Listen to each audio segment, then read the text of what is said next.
BTC নিৰ্বাচনত স্বাভাৱিকতে ভাল ফলাফল ভাৰতীয় জনতা পাৰ্টিয়ে কৰিব আৰু এই 28টা যি ইতিমধ্যে আমাৰ প্ৰাৰ্থী ঘোষণা কৰা হৈছে আৰু হয়তো 2-এটা বাঢ়িব পাৰে।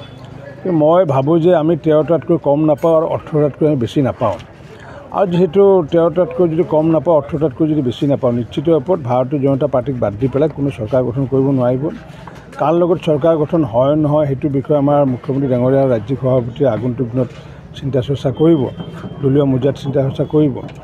এই মুহূৰ্তত আমি নিজৰ যি সংগঠন সেই সংগঠন ইতিমধ্যে শক্তিশালী কৰি লৈছোঁ। মাননীয় মুখ্যমন্ত্ৰী ডাঙৰীয়া জিলা 5খন জিলাত সাংগঠনিক সভা কৰিছে। তাৰ পৰৱৰ্তী সময়ত মুখ্যমন্ত্ৰী ডাঙৰীয়া 28খন সাংগঠনিক সভা কৰিছে, য'ত নেকি 3000কৈ কাৰ্যকৰ্তা উপস্থিত আছিলে। গতিকে প্ৰতিটো সমষ্টিত 3000 কাৰ্যকৰ্তা কাম কৰাৰ কাৰণে টঙালি বান্ধিছে। আজি মথনগুৰিত ৰাতিপুৱা সভা কৰিছোঁ, ইয়াত এতিয়া কৰিছোঁ, ইয়াৰ পৰা গৈ পেলাই মই ককলাবাৰীত আমি সভা কৰিম। গতিকে ঠিক তেনেকুৱাকৈ আমাৰ যদি বাক্সাত যদি চাওঁ, বাক্সা জিলাত আমি যদি চাওঁ আমাৰ দিহিৰা সমষ্টিয়ে হওক, ককলাবাৰী সমষ্টি বা মথনগুৰি সমষ্টিটো আমি বিজয় নিশ্চিত। শালবাৰী সমষ্টিটো আমি যুঁজিবলৈ আমি প্ৰচেষ্টা চলাইছোঁ। গতিকে বাক্সা জিলাত আমি 3টা ছিট আমি পাম বুলি আমি আশা ৰাখিছোঁ।